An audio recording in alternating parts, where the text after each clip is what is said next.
Okay, creatures, your feelings versus their feelings. We have not done this one in a while. We have the feminine energy with the Hush Tarot. We're going to do the masculine energy with the Midnight Magic Mushroom Tarot. Let's get into it. As always, we're going to start with the feminine energy. We're going to pull 3 or 4 cards to start. We're going to peek at the bottom because we're nosy. And I don't do reversals in this collective because I make the fucking rules, okay? So we have the Emperor at the bottom and the Ace of Cups, okay? And we're going to pull a couple cards. This one wants to come out. The King of Cups. Okay, let's pull a couple more. The Chariot. And the Knight of Wands. Okay. That is how you're feeling about the masculine energy. And again, masculine and feminine doesn't mean male and female. It's energy. It's not gender specific, okay? It's however you fucking resonate. If you resonate as someone who's more of the heart, you're the feminine energy. If you're someone who resonates more of the mind, more of the physical world, you're the masculine energy, okay? How many times I have to... I just spit on myself. I don't know how many times I have to explain this. Okay. Okay. High Priestess. This is how they view you. I'm so hot, but when I turn on the air conditioner, it is so loud for you guys, but I'm hot. Okay, we have the High Priestess and the Death card. And let's pull... How many cards did we pull? We pulled 5, so let's pull 3 more. For the masculine, Knight of Swords, 2 of Wands, and the Knight of Wands. I was going to say we don't... I almost thought this would be the first time we didn't get 2 matching cards, like a matching card for each of you, but we got the Knight of Wands for both. I have never once in the history of this collective, your feelings versus theirs, not gotten cards that one of each of the same card. That's funny. I thought today might be the day, but it pulled out at the last minute. That's what she said. Okay. Let's start with the feminine energy. Okay, so we have the Emperor and the Ace of Cups. At the bottom, the King of Cups, the Chariot, and the Knight of Cups. Okay, listen. It sounds like you have a lot of emotion towards this person. You see them as a King of Cups. You see that someone as you've given your heart to or you want to give your heart to. We have the Emperor, but I feel like they might come off a little cold. How cool is this Emperor card? This is the Hush Tarot. I got this one when I went to New Orleans a few years ago. I love this deck. It's so pretty. I don't use it enough. I have so many decks. Sometimes I forget which ones I have. We have the Emperor. It's like you see this version of them, this really loving version of them with the... I'm sorry. You're going to just have to deal with it if it's loud because I'm fucking hot. Okay. You see this person as somebody who you have a lot of emotion for, okay? You have an undying, overflowing cup of emotion for this person.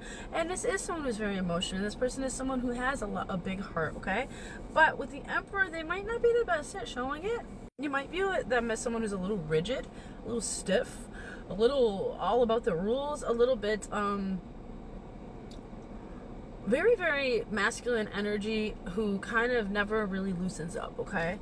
Now, we have the Chariot and the Knight of Wands. I feel like you're kind of just waiting for this person to just ride that wave and come towards you in a romantic, physical, excitable type of way. 333 on the timer when I said that.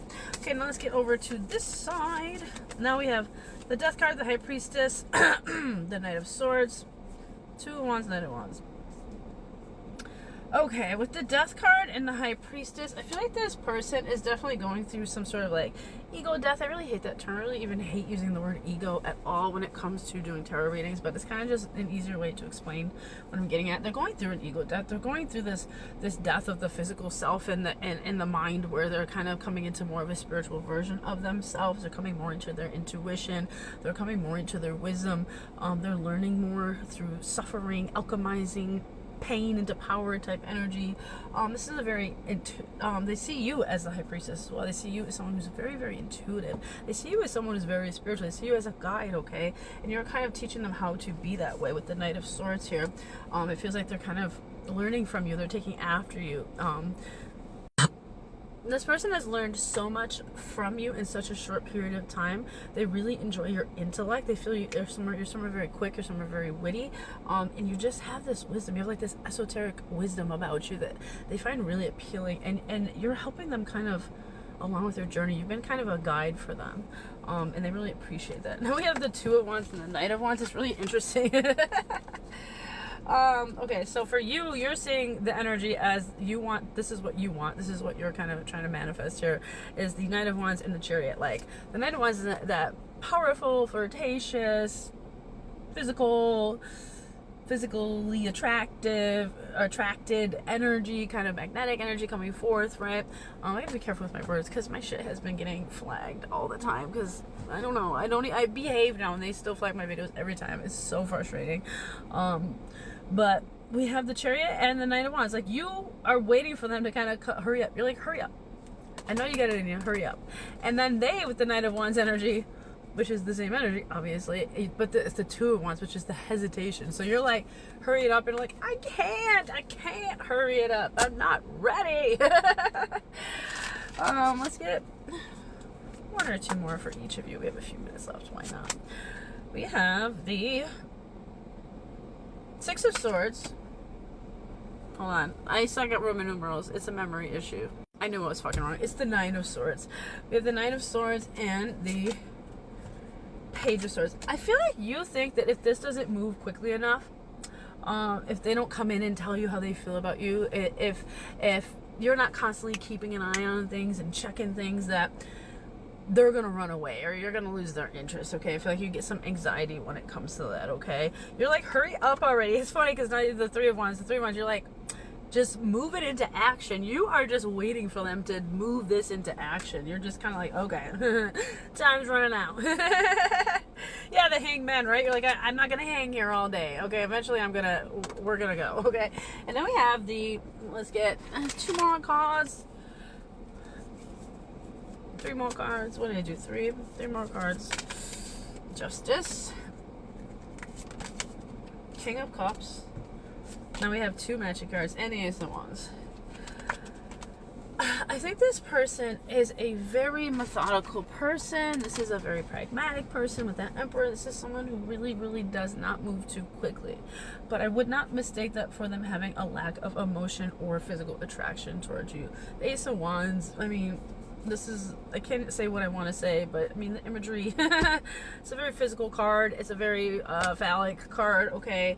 The King of Cups represents that emotion. It's funny because we have you have the King of Cups and the Knight of Wands. They have the King of and the King.